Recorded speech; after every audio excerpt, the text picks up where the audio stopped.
Hello students, नमस्कार। कैसे हो? आशा करता हूँ आप लोग बहुत अच्छे होंगे। आपका एक बार फिर से हमारे यूट्यूब चैनल DRX विकास पर हार्दिक अभिनंदन है दोस्तों।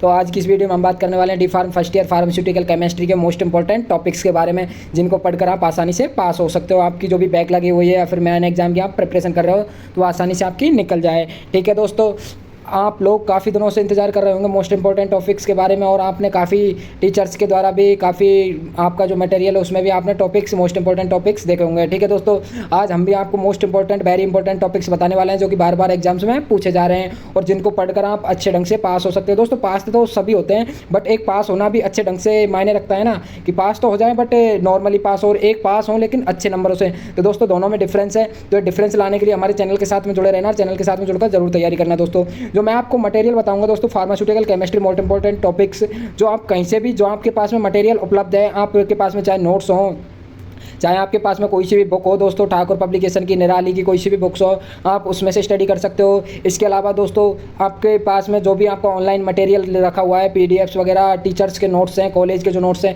आप कहीं से भी प्रिपरेशन कर सकते हो। दोस्तों आज हम ओनली फॉर आपको इंपॉर्टेंट टॉपिक्स बताएंगे, और दोस्तों आपको टॉपिक्स के जो आंसर चाहिए उनके लिए आपको बैठ करना होगा। हम अभी PDF टाइपिंग चल रही है, जल्दी आपको प्रोवाइड करेंगे। ठीक है दोस्तों, तो आप कहीं से भी, जहाँ से आपके पास मटेरियल उपलब्ध है, आप वहाँ से ये टॉपिक्स पढ़ सकते हो। ठीक है दोस्तों, आज हम इंपॉर्टेंट टॉपिक्स बताने वाले हैं ओनली फॉर आपके लिए।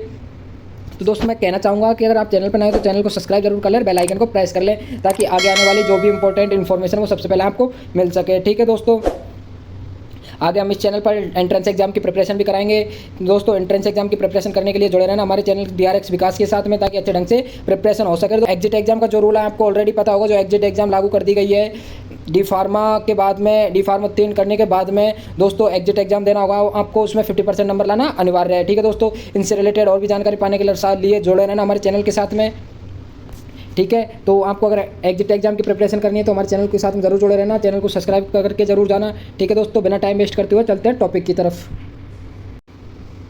ये देखिए दोस्तों, ये फार्मास्यूटिकल केमिस्ट्री का सिलेबस के बारे में हम बात करेंगे। सिलेबस में डायरेक्ट दोस्तों जो आपके क्वेश्चंस पूछे जाते हैं, जो मैन एग्जाम्स होते हैं, बैक एग्जाम्स में जो क्वेश्चंस उठाए जाते हैं वो सिलेबस से लिए जाते हैं। दोस्तों आपको प्रिपरेशन स्टार्ट करने से पहले आपको सबसे पहले सिलेबस देखना होगा। आप सिलेबस देखिए ताकि अच्छे ढंग से आप सिलेबस देख के तैयारी कर सके, कौन सा टॉपिक हमारे सिलेबस में दिया हुआ है, आप आउट ऑफ सिलेबस प्रिपरेशन ना करें। ठीक है दोस्तों, तो सबसे पहला चैप्टर है वो है इंट्रोडक्शन टू फार्मास्यूटिकल केमिस्ट्री, यानी फार्मास्यूटिकल केमिस्ट्री का इंट्रोडक्शन है। उसमें से क्या इंपॉर्टेंट है दोस्तों, फार्मास्यूटिकल केमिस्ट्री का जो इंट्रोडक्शन है उसमें से दोस्तों स्कोप एंड ऑब्जेक्टिव दोनों वेरी वेरी इंपॉर्टेंट है। दोस्तों ये जो पहला टॉपिक है, पहला चैप्टर है, इसमें से दोस्तों कम से कम 10 नंबर का मैटर हर बार फंसता है दोस्तों। तो आप ये पहला चैप्टर क्लियर कर लोगे तो ये मानो आपके 8 से 10 नंबर आपके पक्के हैं। ठीक है दोस्तों, तो फर्स्ट क्या होगा, स्कोप एंड ऑब्जेक्टिव से वेरी वेरी इंपॉर्टेंट है दोस्तों। ठीक है, ये वेरी वेरी इंपॉर्टेंट है दोस्तों, दोनों जरूर पढ़ के जाना। अब सेकंड टॉपिक आता है, वो आता है दोस्तों source and types of error.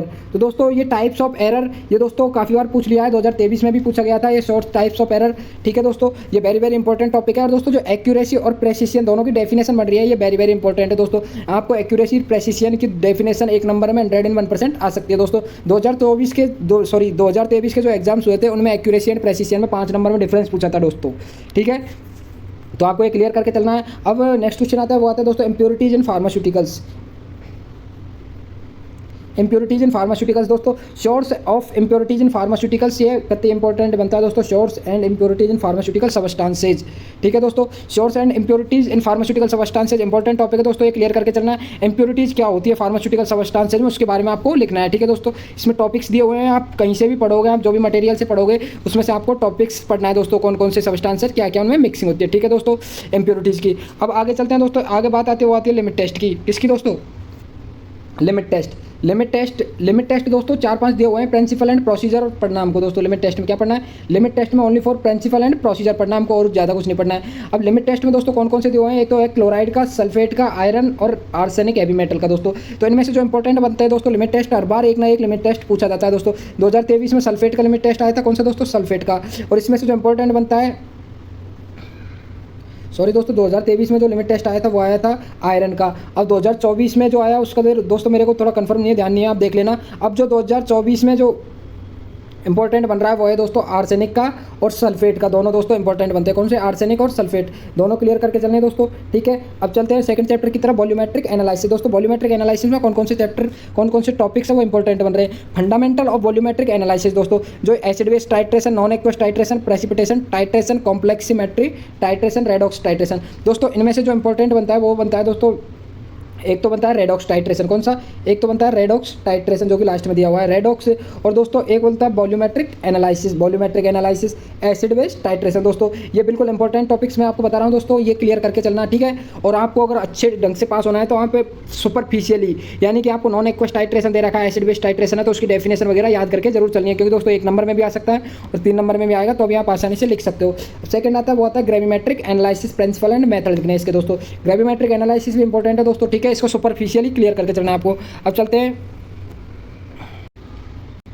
दोस्तों तीसरा जो चैप्टर है इनऑर्गेनिक फार्मास्यूटिकल्स में से क्या इंपॉर्टेंट बन रहा है। इनऑर्गेनिक फार्मास्यूटिकल्स में से दोस्तों formulation, market preparation, storage condition and use याद करने में दोस्तों ज़्यादा नहीं पढ़ना। फार्मास्यूटिकल्स जो प्रोडक्ट दिए हुए हैं, जो भी साल्ट जो भी है, उनमें से फार्मास्यूटिकल फॉर्मुलेशन यानी किस फॉर्म में वो आती है, market preparation, storage condition and uses, ये 4 टॉपिक हमको याद करने हैं इनमें से, ठीक है दोस्तों। फर्स्ट आता है हेमेटिनिक्स। हेमेटिनिक्स में दोस्तों ब्लड फॉर्मिंग एजेंट आते हैं, ये फेरस सल्फेट है, फेरस के भी प्रोडक्ट है सारे दोस्तों, फेरस सल्फेट हो गया, फेरस फ्यूमरेट हो गया, फेरिक अमोनियम सिट्रेस हो गया, फेरस एस्कॉर्बेट होता है दोस्तों। इसमें से इंपॉर्टेंट बनता है वो बनता है फेरस सल्फेट का बनता है एक तो दोस्तों, कौन सा? फेरस सल्फेट का, और एक बनता है दोस्तों कार्बोनियल आयन। 2 इसमें से इंपॉर्टेंट बनते हैं दोस्तों, एक तो फेरस सल्फेट, कार्बोनियल आयन। सेकंड है वो है गैस्ट्रो इंटेस्टाइनल एजेंट, यानी जीआईटी के जो एजेंट है वो कौन कौन से दोस्तों। एक है एंटासिड्स, सबसे फर्स्ट में एंटासिड्स में दोस्तों एल्यूमिनियम हाइड्रोक्साइड जेल है, magnesium hydroxide, magaldrate, sodium bicarbonate, calcium carbonate, acidifying agent, absorbent and protectives, cathartics. दोस्तों इनमें से जो लास्ट के जो टॉपिक्स है कौन कौन से, लास्ट के दोस्तों एब्जॉर्बेंट्स, प्रोटेक्टिव्स एंड कैथार्टिक्स। दोस्तों एक नंबर में वेरी वेरी इंपॉर्टेंट बनते हैं दोस्तों, कभी कभी ये क्या 3 नंबर में भी पूछ लिए जाते हैं, ठीक है दोस्तों। तो ये क्लियर करके चलना है। अब जो एंटासिड्स है उनमें से कौन कौन से जो प्रोडक्ट है वो इंपॉर्टेंट बन रहे हैं। फर्स्ट है एल्यूमिनियम हाइड्रोक्साइड जेल, कौन सा दोस्तों? एल्यूमिनियम हाइड्रोक्साइड जेल इंपॉर्टेंट बनता है, और दूसरा बनता है वो बनता है मेगाल्ड्रेट का, ठीक है दोस्तों। तीसरा आता है वो आता है सोडियम बाइकार्बोनेट, कैल्शियम कार्बोनेट, ये इंपॉर्टेंट बन रहे हैं दोस्तों, ठीक है। आपको ये क्लियर करके चलना है दोस्तों जरूर। अब नेक्स्ट टॉपिक की तरफ चलते हैं, वो है टॉपिकल एजेंट, यानी कि जो स्किन पे अप्लाई किए जाते हैं, टॉपिकली अप्लाई किए जाते हैं, उन्हें बोलते हैं टॉपिकल एजेंट। इसमें दोस्तों सिल्वर नाइट्रेट, आयनिक सिल्वर, इसमें से जो फर्स्ट इंपॉर्टेंट बन रहा है वो बन रहा है सिल्वर नाइट्रेट। कौन सा? सिल्वर नाइट्रेट, आपको क्लियर करके चलना है, ठीक है। दूसरा आता है वो आता है इसमें से दोस्तों इंपॉर्टेंट है वो है ब्लीचिंग पाउडर। ब्लीचिंग पाउडर दोस्तों ज़्यादातर यही पूछा जाता है, पोटेशियम परमैंगनेट और ब्लीचिंग पाउडर। तो दोस्तों ये 2 इसमें से प्रोडक्ट हो गए, ये इंपॉर्टेंट हो गए। अब चलते हैं डेंटल प्रोडक्ट की तरफ। डेंटल प्रोडक्ट में कौन कौन से इंपॉर्टेंट है दोस्तों? डेंटल प्रोडक्ट किन्हें कहते हैं? जो टूथ पे अप्लाई किए जाते हैं उन्हें डेंटल प्रोडक्ट्स कहते हैं। तो इसमें से जो इंपॉर्टेंट बनता है वो बनता है दोस्तों calcium carbonate, very very important सबसे फर्स्ट में, ठीक है। और डेंचर क्लीनर्स भी 2, ठीक है दोस्तों। और डेंचर एवेडेसिव नहीं बनता है, इसमें से इंपॉर्टेंट बनता है फिर माउथ वाश। कौन सा? माउथ वाश, कैल्शियम कार्बोनेट और डेंचर क्लीनर्स, ये 3 टॉपिक इसमें से इंपॉर्टेंट है। और दोस्तों जो मेडिसिनल गैसेज है उसमें only for 3 he gas mention है आपके सिलेबस में, कार्बन डाइऑक्साइड, नाइट्रस ऑक्साइड और ऑक्सीजन, ठीक है दोस्तों। इसमें से इंपॉर्टेंट बनता है वो कौन सा बनता है? एक तो नाइट्रस ऑक्साइड बनता है जिसे लाफिंग गैस के नाम से जाना जाता है, और दूसरा बनता है ऑक्सीजन, ठीक है दोस्तों। ये अगर आप 3 चैप्टर फर्स्ट के अगर क्लियर कर लेते हो आप इनऑर्गेनिक केमिस्ट्री के, पहला, दूसरा, तीसरा, दोस्तों आपके आराम से 30 से 40 नंबर फिक्स हैं ये दोस्तों, बिल्कुल 100% मैं आपको गारंटी दे रहा हूँ। आप अगर ये 3 चैप्टर फर्स्ट के क्लियर कर लेते हो तो आपके आराम से पासिंग मार्क्स आ जाएंगे, ठीक है दोस्तों। तो पासिंग मार्क्स आने के लिए तो हमारे ये चैप्टर से काफ़ी है, जो कि इनऑर्गेनिक केमिस्ट्री के फर्स्ट 3 चैप्टर है, ठीक है दोस्तों। इनको क्लियर करके जरूर जाना दोस्तों। चौथा जो चैप्टर है उसमें दे रखा है introduction to nomenclature of organic chemistry system with particular reference to heterocyclic compound containing up to 3 rings, यानी कि जिसमें 3 रिंग प्रेजेंट होती है, यानी दोस्तों 3 रिंग वाले कंपाउंड होते हैं हेट्रोसाइक्लिक कंपाउंड्स, जो कि बंद होते हैं दोस्तों, यानी कि उनमें रिंग खुली नहीं होती है। हेट्रोसाइक्लिक कंपाउंड्स में दोस्तों 3 रिंग वाले कंपाउंड्स के बारे में पूछा है, ठीक है दोस्तों। तो ये तो हो गया ऑर्गेनिक केमिस्ट्री का बेसिक है दोस्तों, ये चौथे चैप्टर में जो है वो ऑर्गेनिक केमिस्ट्री का बेसिक है सारा मटेरियल, ठीक है। अब चलते हैं 5वें चैप्टर की तरफ। अब दोस्तों 5वें चैप्टर के बाद में ऑर्गेनिक केमिस्ट्री आ जाती है, पूरी स्टार्टिंग हो जाती है ऑर्गेनिक केमिस्ट्री। तो ऑर्गेनिक केमिस्ट्री में हमें क्या पढ़ना है उसके बारे में चर्चा करते हैं। पहले तो दोस्तों study of the following category of medicinal compounds with respect classification, यानी कि फर्स्ट तो क्या हो गया? क्लासिफिकेशन हो गया। सेकंड हो गया classification chemical name of chemical structure. अब दोस्तों केमिकल नेम और केमिकल स्ट्रक्चर सिर्फ हमें किसकी पढ़नी है? कंपाउंड्स मार्केटेड विद स्टार, यानी जो स्टार वाली ड्रग दे रखी है दोस्तों उनकी हमें केमिकल नेम और केमिकल स्ट्रक्चर पढ़नी है बस, ठीक है दोस्तों। अब आगे आते हैं uses, stability and storage conditions, different types of formulation and their popular brand name, यानी कि हमें जो स्टार वाली ड्रग है उनके तो हमें खाली केमिकल नेम और केमिकल स्ट्रक्चर और बाकी यूजेज, स्टोरेज कंडीशन और फॉर्मुलेशन वाली ठीक है दोस्तों, तो बात कर रहे थे हम जो केमिकल नेम है, केमिकल स्ट्रक्चर, वो कौन कौन से कंपाउंड्स की याद करनी है हमें, वो करनी है। ठीक है दोस्तों, इसमें से इंपॉर्टेंट बनता है वो कौन सा बनता है, एक तो नाइट्रस ऑक्साइड बनता है जिसे लाफिंग गैस के नाम से जाना जाता है, और दूसरा बनता है ऑक्सीजन। ठीक है दोस्तों, ये अगर आप 3 चैप्टर फर्स्ट के अगर क्लियर कर लेते हो आप इनऑर्गेनिक केमिस्ट्री के, पहला दूसरा तीसरा, दोस्तों आपके आराम से 30 से 40 नंबर फिक्स हैं ये दोस्तों, बिल्कुल 100% मैं आपको गारंटी दे रहा हूँ। आप अगर ये 3 चैप्टर फर्स्ट के क्लियर कर लेते हो तो आपके आराम से पासिंग मार्क्स आ जाएंगे।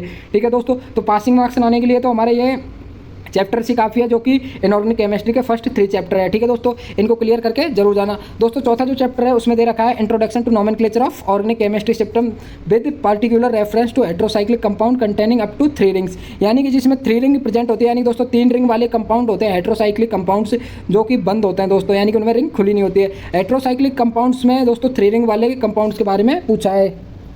ठीक है दोस्तों, तो ये तो हो गया ऑर्गेनिक केमिस्ट्री का बेसिक है दोस्तों, ये चौथे चैप्टर में जो है वो ऑर्गेनिक केमिस्ट्री का बेसिक है सारा मटेरियल। ठीक है, अब चलते हैं 5वें चैप्टर की तरफ। अब दोस्तों 5वें चैप्टर के बाद में ऑर्गेनिक केमिस्ट्री आ जाती है, पूरी स्टार्टिंग हो जाती है ऑर्गेनिक केमिस्ट्री। तो ऑर्गेनिक केमिस्ट्री में हमें क्या पढ़ना है उसके बारे में चर्चा करते हैं। पहले तो दोस्तों study of the following category of medicinal compounds with respect classification, यानी कि फर्स्ट तो क्या हो गया, क्लासिफिकेशन हो गया, सेकंड हो गया classification chemical name of chemical structure. अब दोस्तों केमिकल नेम और केमिकल स्ट्रक्चर सिर्फ हमें किसकी पढ़नी है, कंपाउंड्स मार्केटेड विद स्टार, यानी जो स्टार वाली ड्रग दे रखी है दोस्तों उनकी हमें केमिकल नेम और केमिकल स्ट्रक्चर पढ़नी है बस। ठीक है दोस्तों, अब आगे आते हैं uses, stability and storage conditions, different types of formulation and their popular brand name, यानी कि हमें जो स्टार वाली ड्रग है उनके तो हमें खाली केमिकल नेम और केमिकल स्ट्रक्चर और बाकी यूजेज, स्टोरेज कंडीशन और फॉर्मुलेशन वाली।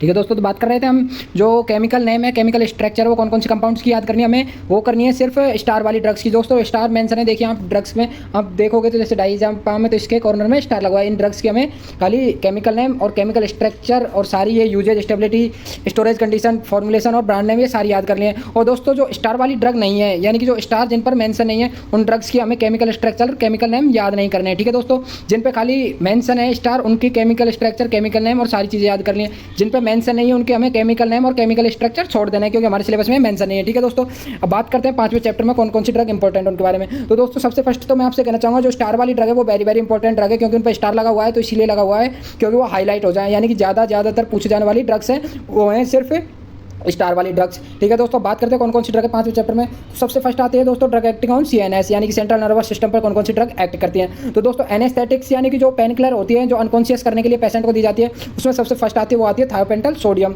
थायोपेंटल सोडियम दोस्तों वेरी वेरी इंपॉर्टेंट ड्रग है, और इसमें सेकंड ड्रग आ जाती है वो आ जाती है कीटामाइन HCl। ठीक है दोस्तों, ये दोनों ड्रग है, ये वेरी वेरी इंपॉर्टेंट है एनेस्थेटिक्स में। ठीक है दोस्तों, तो आपको ये दोनों ड्रग क्लियर करके चलनी है। ठीक है दोस्तों, एनेस्थेटिक्स की कभी कभी डेफिनेशन भी पूछ लेता है दोस्तों, और डेफिनेशन हर बार आती है जो आपको ये टॉपिक मेंशन कर रखे हैं, जैसे एनेस्थेटिक हो गया, सेडेटिव हो गया, हिप्नोटिक हो गया, एंटी साइकोसिस हो गया, एंटी कन्वर्जेंट हो गया, एंटी डिप्रेसेंट, इनकी कभी कभी डेफिनेशन भी पूछ लेते हैं। तो उनकी डेफिनेशन जैसे कि एनेस्थेटिक्स, वो एनेस्थेटिक्स किस में काम आती है, सर्जरी में, या फिर एनेस्थीसिया यानी पेन को सेंसेशन के दूर करने के लिए काम में ली जाती है, ऐसे पूछ लेता है दोस्तों।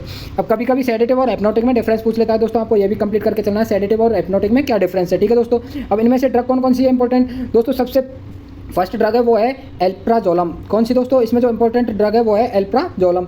एल्प्राजोलम दोस्तों ज़्यादातर पूछी जाती है, उसके बाद सेकंड आ जाती है वो आ जाती है डायजेपाम। ठीक है दोस्तों, ये दोनों ड्रग वेरी वेरी इंपॉर्टेंट दोस्तों, दोनों क्लियर करके चलनी है। और इसमें से ड्रग के आने के कम चांस रहते हैं दोस्तों, इसमें से सेडेटिव और हिप्नोटिक की डायरेक्ट डेफिनेशन या फिर इनमें दोनों में डिफरेंस पूछ लेता है कभी कभी। ठीक है दोस्तों, अब आती है थर्ड जो टॉपिक है वो आता है इसमें एंटी साइकोसिस वाला, यानी कि जो साइकोसिस का जो पेशेंट होता है जिसकी याददाश्त कमजोर हो जाती है, उसकी मेमोरी लॉस हो जाता है, उसे बोलते हैं हम साइकोसिस। ठीक है दोस्तों, इसमें से कौन सी ड्रग है एंटी साइकोसिस का दोस्तों, ये ना क्लासिफिकेशन ये भी इंपॉर्टेंट बनता है दोस्तों, और इससे भी ज़्यादा इंपॉर्टेंट वो क्लासिफिकेशन बनता है वो बनता है एंटी कन्वर्जेंट का या फिर एंटी एपिलेटिक्स का दोस्तों। ये वेरी वेरी इंपॉर्टेंट है दोस्तों, ये जो क्लासिफिकेशन है एंटी कन्वर्जेंट्स का ये बिल्कुल इंपॉर्टेंट है दोस्तों। ठीक है, तो आपको ये क्लियर करके चलना है एंटी कन्वर्जेंट का क्लासिफिकेशन। ठीक है, एंटी कन्वर्जेंट का क्लासिफिकेशन। अब इसमें से ड्रग कौन कौन सी पूछी जाती है, वो पूछी जाती है फेनिटोइन। फर्स्ट में जो ड्रग है वो कौन सी, फेनिटोइन हो गया और कार्बामाजेपिन हो गया, और इसमें जो वेरी वेरी इंपॉर्टेंट ड्रग है वो आती है दोस्तों बेल्प्रोइक एसिड और गाबापेंटिन।